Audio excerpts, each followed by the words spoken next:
Okay, so let's look at step, what is this, 2010? Step 2, question 2. So, first part, prove the triple angle formula for cosine. Well, that's trivial, right? So you just go 2x plus x, alright? I'm not going to demonstrate that. You could go, you definitely know this, right? If you're watching the video.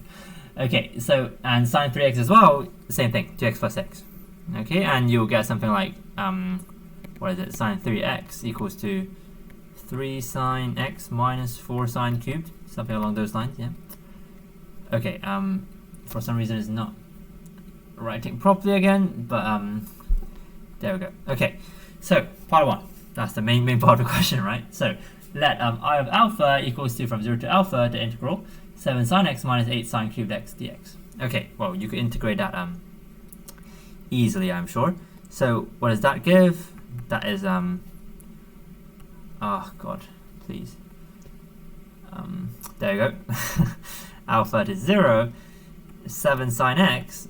Okay, now what is this thing? What is 8 sine cubed? Okay, look at here, right? What is 8 sine cubed? That's just 2 lots of sine 3x minus 3 sine x.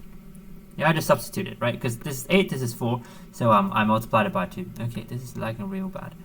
Okay. Alright, and dx, right? I don't have space to close the integral, but please always do close your integrals. Okay, now I could integrate easily, so that becomes, okay, maybe one more step, just for the neatness, 2 sine 3x. Okay, and then you could do the thing, so minus cosine x minus 6, what is it, cosine of 3x.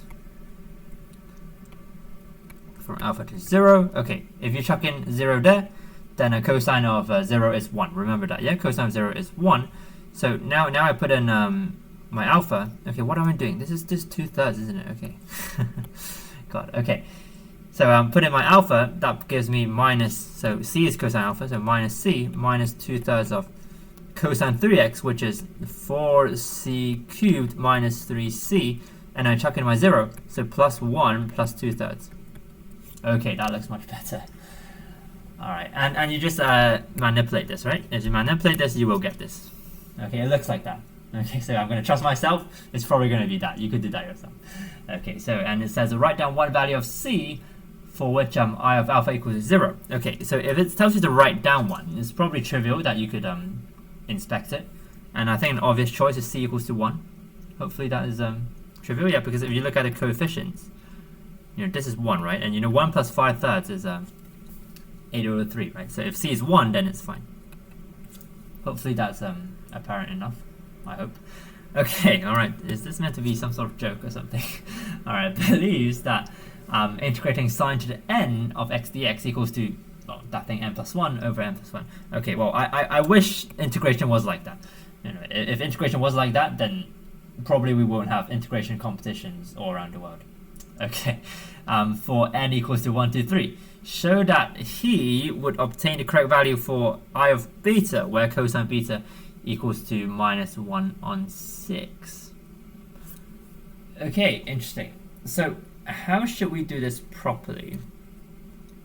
What is the proper way of doing this? Integrating sine to the n x dx. Oh, I suppose you could make up some sort of expansion, right? You could make up an expansion to evaluate this thing. Yeah. So, there are multiple ways of doing this. How will we do this? So I want I of beta. Okay, I'm doing something dumb. So I want I of beta, which is from 0 to beta 7 sine x minus 8 sine 3x dx. Okay, now the legit answer was here, right? That was the legit answer. The legit answer, let me write that down, the legit one was minus 8/3. Now cosine beta is minus 1/6. Okay, so minus 1/6 cubed plus minus 1/6 plus 5/3. Okay, now what is the dodgy answer? Now let's do the dodgy way. That would equal what? So that would become, okay, I can't integrate like this. This is so weird. So 7 sine Bro, what is this? 7 sine squared x over 2, that's a dodgy way of doing it, minus 8 times sine to the 4 x over 4, I suppose, from beta to 0.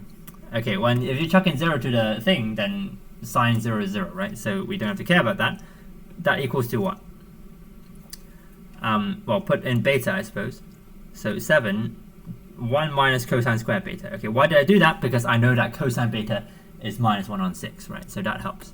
Over 2 minus 8 times 1 minus cosine squared beta, or squared.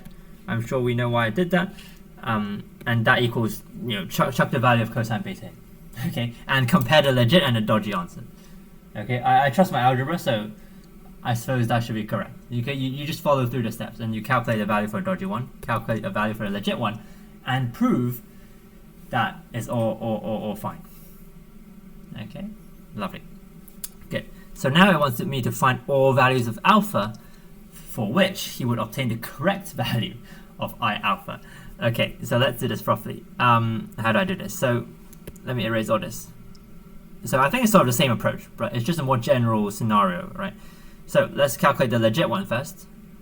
The legit one, the legit IA, the legit IA is minus 8 on 3, c cubed plus c plus 5 over 3. That's the legit one. Okay, what would the dodgy one be? Well, we actually calculated the dodgy one, right? We actually have already calculated that. The dodgy one is, let me write this down. Dodgy one is 7 1 minus c squared over 2, and what? Minus 8 times 1 minus c squared, or squared, over 4. Okay, so now what's our mission? So we have to equate them, right? We want the legit value to equal the dodgy value, right? Now, if that's equal to dodgy value, how can I solve this? Well, then this is what is it? This is a quartic equation, right? Because you have the c to the 4 power there, right? But you can still solve it. Why? Because look at part 1. Write down one value of c for which I alpha equals 0. Think about why that's there, right? As I always emphasize, look at previous parts. So you know that 1 is a solution to that equation, which means you could factorize c minus 1. That makes life so much easier, doesn't it? Okay, so should I do the algebra? Okay, maybe I'll do it a bit. Can't be asked, but I'm sure you guys could do the algebra yourselves. You multiply the whole equation by something. Let's go for 12, shall we? Because the LCM of 2, 3, 4 is 12, isn't it? So let's go.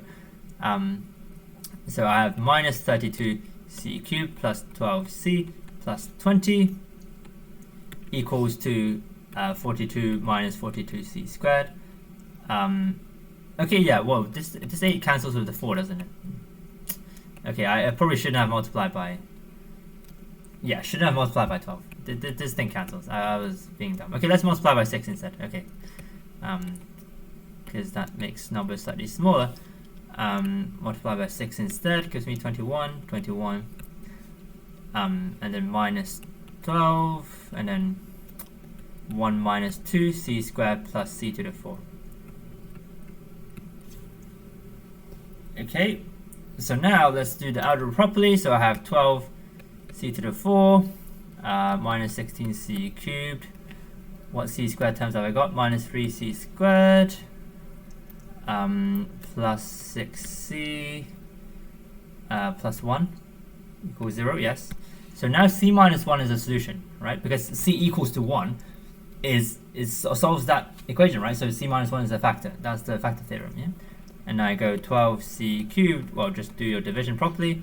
Minus 4, minus 7c, I suppose. Minus 1, is it? Yep, spot on. Brilliant. And again, c equals to 1 is still a solution to this, if you look at the coefficients again. So now I have c minus 1 all squared. Okay, now this is 12c squared. What is it? Plus 8c, I suppose. Yes, minus 1.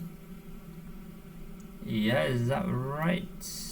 That looks slightly dodgy, doesn't it? No, it's a plus 1, isn't it? Yeah, plus 1 equals 0. Yeah, fine. Okay, then now you could tell me what this is, right? You could solve this, right? This is 2 and 6, I suppose. This is 2c plus 1, 6c plus 1. Yeah? So now you have c equals to 1, or what? Or minus 1/2, or minus 1 over 6, right? And you could find all values of alpha just by solving cosine alpha equals to 1, cosine alpha equals to minus 1/2, cosine alpha equals to minus 1 over 6. Yeah, and you just do the same thing. All right, and is there a range for alpha? Is there a range for alpha? Maybe not. Okay, well, then you just write all the solutions in the general form. Okay, include all the solutions for alpha then. All right, so there you go. Okay, so cosine alpha equals 1, minus 1/2, and minus 6, and you could find the values for that yourself. Okay, cool.